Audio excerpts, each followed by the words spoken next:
जम्मू कश्मीर विधानसभा चुनाव 2024 के लिए 18 सितंबर से शुरू होने वाले पहले चरण के मतदान के साथ शुरू हो गए हैं। कश्मीर की 16 और जम्मू की 8 सीटों समेत 24 विधानसभा क्षेत्रों में सुबह 7 बजे से लेकर शाम 6 बजे तक मतदान होगा। कुल 486 उम्मीदवारों ने नामांकन दाखिल किए, जबकि 415 नामांकन पत्रों की जांच और नाम वापस लेने के बाद शेष रह गए। इसके बाद के चरणों के लिए मतदान 25 सितंबर और 1 अक्टूबर को होगा। नेशनल कॉन्फ्रेंस के उमर अब्दुल्ला सहित प्रमुख राजनीतिक हस्तियों ने अपनी पार्टी की संभावनाओं के बारे में आशावाद व्यक्त किया है, जबकि भाजपा उम्मीदवारों ने कुल मिलाकर शांतिपूर्ण मतदान की रिपोर्ट की है। अभी हम जुड़ेंगे हमारे जम्मू और कश्मीर के कॉरेस्पॉन्डेंट राव राठौर से इस मुद्दे पर बातचीत करने के लिए। राव, हेलो राव जी, आपको सुनाई दे रहा है? जी राव, हमारे साथ जुड़ने के लिए शुक्रिया। सबसे पहले, जैसे कि आपको पता है, हम बात करने वाले हैं जम्मू कश्मीर के पोलिंग चुनाव के बारे में। तो सबसे पहले आप हमें ये बताइए कि पोलिंग की स्थिति कैसी है वहाँ और सब कुछ कैसा चल रहा है। जी मैम, मैं आपको बता दूं कि जो जम्मू कश्मीर की पोलिंग के हवाले से अगर हम बात करेंगे तो आज सुबह 7 बजे से ही पोलिंग शुरू हुई है और अभी तक जो आंकड़े हमारे पास पहुंचे हैं कि 50% के करीब पोलिंग यहाँ पर जो पोलिंग है वो वोटरान मतदान उन्होंने किया है। और अगर हम बात करेंगे जम्मू कश्मीर की तो लगातार सुबह 7 बजे से लंबी लंबी कतारें हमें देखने को मिली है। चाहे हम अनंतनाग की बात करेंगे या कुलगाम की बात करेंगे तो काफी सारे वोटरान जो है वो आज सुबह सवेरे ही अपने घरों से निकले और उन्होंने अपने वोट का मतदान किया और अपने अपने पसंदीदा उम्मीदवारों के हक में उन्होंने वोट डाले हैं। जी, आज से फर्स्ट फेज शुरू हो चुकी है और प्राइम मिनिस्टर मोदी श्रीनगर आने वाले थे। इसको लेकर लोगों का मूड कैसा है?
जी राव जी, क्या आप हमें सुन सकते हैं? जी, टेक्निकल इशू की वजह से शायद लाइन डिस्कनेक्ट हो गया होगा।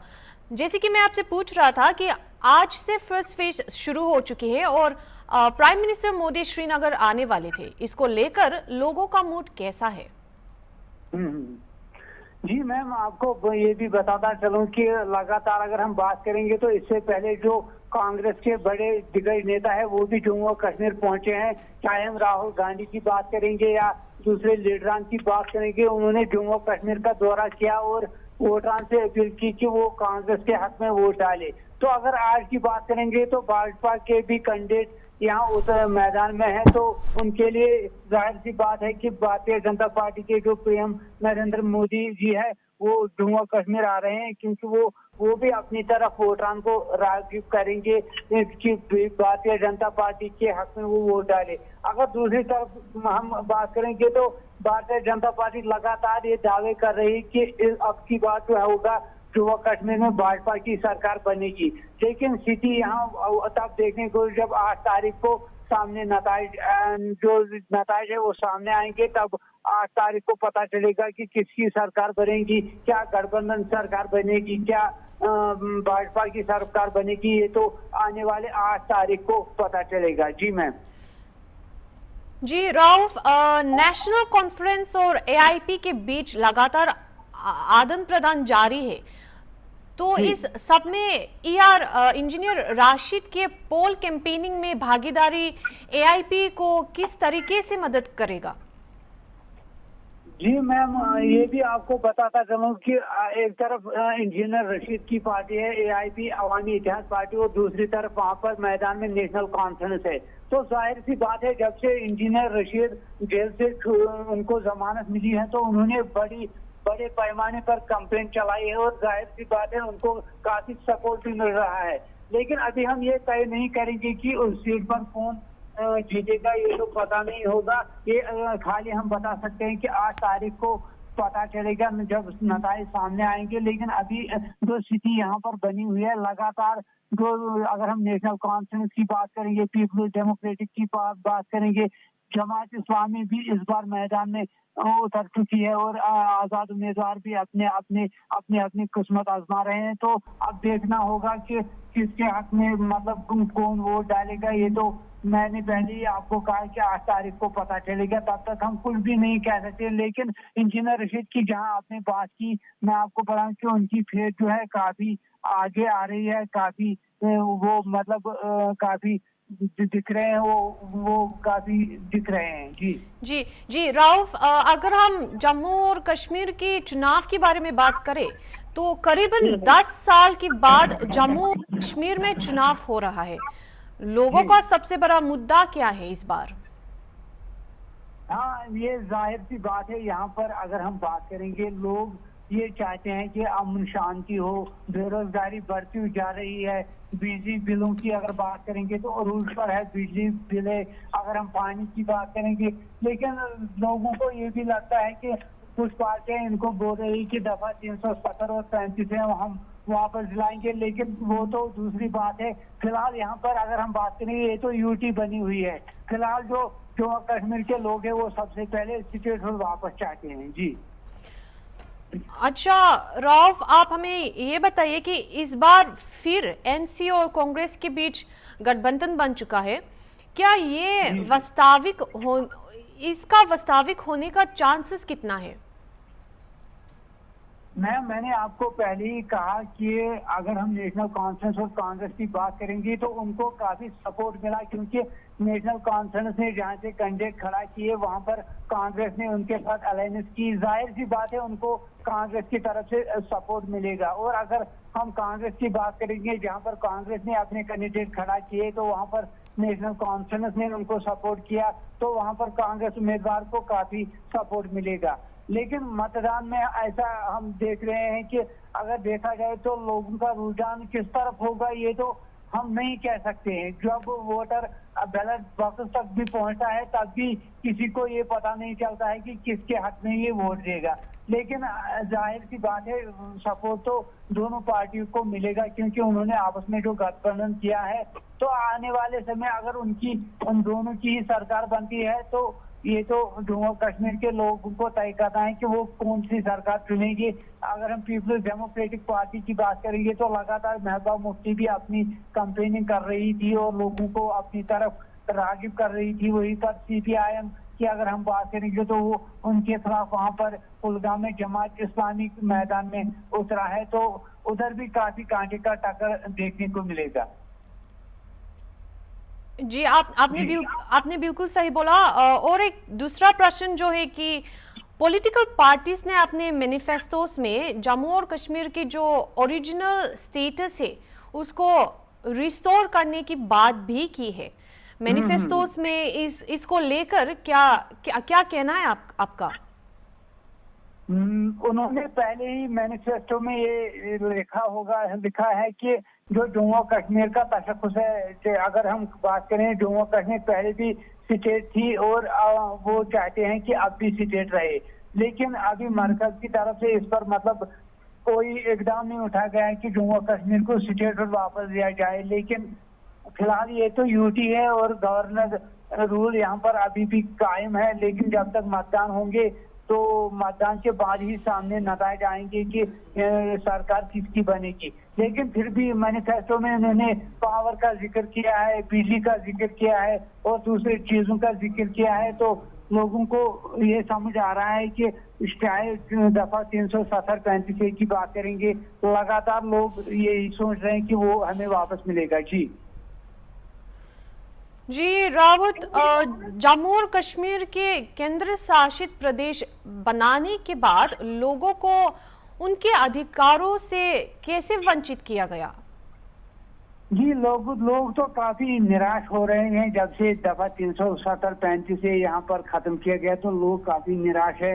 लोगों के जहन में यही है कि वो हमारा तशख्खुस था, वो हमारी पहचान थी, जब उसे भी भाजपा सरकार की जानिब से मतलब लौटा गया तो हमारे पास कुछ नहीं बचा है। अब लोग चाहते हैं कि उन्हें 370 और 35 से वापस मिले, और साथ साथ ये भी जिक्र कर रहे हैं कि जो स्टेटहुड है, स्टेटहुड जो जम्मू कश्मीर का था, इसे यूटी में बदल दिया गया, उसे भी वापस लिया जाए। और मेन स्ट्रीम पार्टियां भी लगातार यही बात कर रही है कि हमें जो स्टेटहुड है सबसे पहले वापस दिया जाए, और जो दफा 370-35 से यहाँ से 5 अगस्त 2019 को हटाया गया उसे भी वापस किया जाए। लगातार कोशिशें यही जारी है। जो मेन स्ट्रीम पार्टियां यहाँ पर है, चाहे हम पीपल्स डेमोक्रेटिक पार्टी की बात करेंगे, नेशनल कॉन्फ्रेंस की बात करेंगे, कांग्रेस की बात करेंगे, लगातार उनके बड़े बड़े नेता जो है उमर अब्दुल्ला, महबूबा मुफ्ती, गुलाम नबी आजाद भी यही बात कर रहे हैं कि जम्मू कश्मीर को ये 3 चीजें वापस मिलनी चाहिए। जी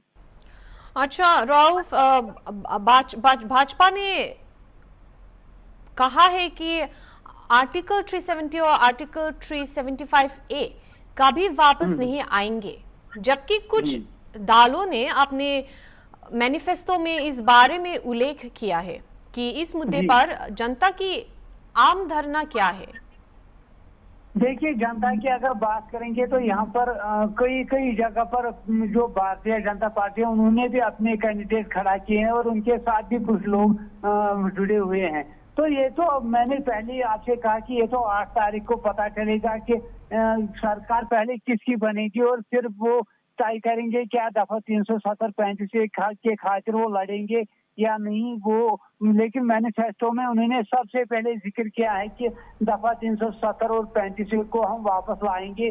तो पिछले दिनों की बात करेंगे, उमर अब्दुल्ला से हमने बात की तो जब उनसे पूछा गया कि दफा 370 और 35 से जो है भारतीय जनता पार्टी ने कहा है कि वो कभी वापस नहीं आएगा, लेकिन उसके बदले उमर अब्दुल्ला ने ये साफ जवाब दिया है कि ये किसी खुदा ने तो बात नहीं की, अलबत्ता ये इंसान की बात है, ये हम कुछ भी कर सकते हैं, हम इसके लिए लड़ेंगे और लड़ने के लिए हमेशा तैयार रहेंगे। जी अच्छा राव, मैं एक आखिरी सवाल आपसे पूछना चाहूंगी कि 2019 में आर्टिकल 370 को निरस्त करने राजनीतिक परिदृश्य को बदल दिया है, जिसमें भाजपा एकीकरण और विकास के अखंडियों को बढ़ावा दे रही है। इस कदम ने विभिन्न जनसंख्या के बीच समर्थन और विरोध दोनों उत्पन्न किए हैं, जिसमें आपका क्या कहना है? जी मैम, मैं आपसे पहले भी कह चुका हूं कि जो दफा 370 और 35A था, ये तो जम्मू और कश्मीर का तशख्खुस था। तशख्खुस के हवाले से अगर हम बात करें कि 2019 5 अगस्त को इसे जम्मू कश्मीर से हटाया गया, ये भाजपा जो है बड़ी कामयाबी इसको करार दे रही है। और भाजपा की अगर हम बात करेंगे तो जम्मू में उनके साथ काफी सारे लोग जुड़े हुए हैं, कुछ लोग इसे निराश भी हैं और कुछ लोग इसे खुश भी है। जो वादी की अगर हम बात करेंगे कश्मीर की, तो यहाँ पर लोग इसे नाखुश हैं, और अगर जम्मू की बात करेंगे तो वहाँ पर कुछ लोग जो है वो इसे खुश है। ये तो समय समय में चलता रहता है, लेकिन सुप्रीम कोर्ट में भी अगर देखा जाए तो सुप्रीम कोर्ट में भी इसे रखा गया था, लेकिन वहां भी सही ये साथ में जवाब मिला कि जो दफा 370 और 35 था वो आरजी था।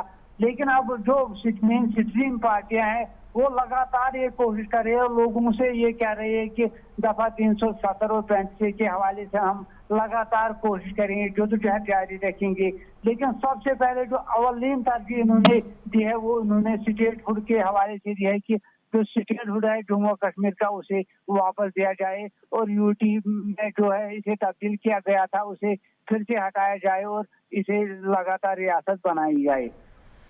शुक्रिया रऊफ हमारे साथ जुड़ने के लिए और इस मुद्दे पर बातचीत करने के लिए। अब इसी तरह हमें अपडेट्स देते रहिए।